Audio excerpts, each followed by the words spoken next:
Ask your doctor now. Tanya jawab seputar stroke. Apa itu penyakit stroke? Stroke adalah penyakit pembuluh darah otak yang mengakibatkan gejala gangguan saraf, bahkan kematian. Stroke terjadi apabila pembuluh darah otak mengalami penyumbatan atau pecah. Akibatnya, sebagian otak tidak mendapatkan pasokan darah yang membawa oksigen yang diperlukan, sehingga mengalami kematian sel atau jaringan.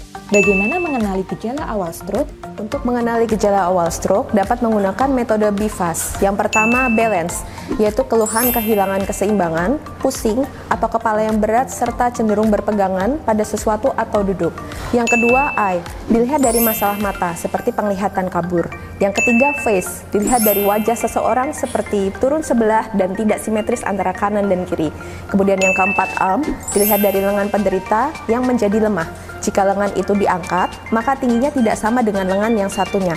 Yang kelima, speech, dilihat dari cara bicara penderita yang menjadi sulit, tidak jelas, atau bahkan tidak bisa bicara. Yang keenam, time, jika mendapatkan keluhan di atas, maka segera hubungi tenaga kesehatan atau segera membawa pasien ke rumah sakit terdekat. Apabila gejala-gejala tersebut muncul, apa yang harus dilakukan?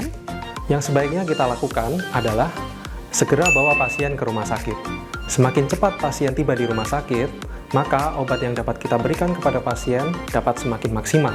Setibanya di rumah sakit, pasien perlu untuk segera dilakukan CT scan kepala.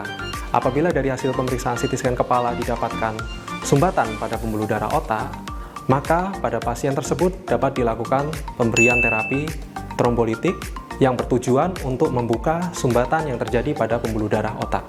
Dengan penanganan yang maksimal, maka risiko kecacatan, bahkan kematian akibat serangan stroke dapat semakin kita minimalkan. Setiap detik begitu berharga. Jangan menunda-nunda.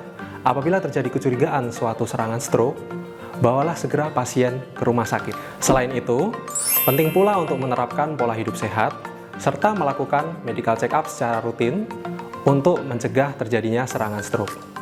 Terima kasih, salam keluarga sehat.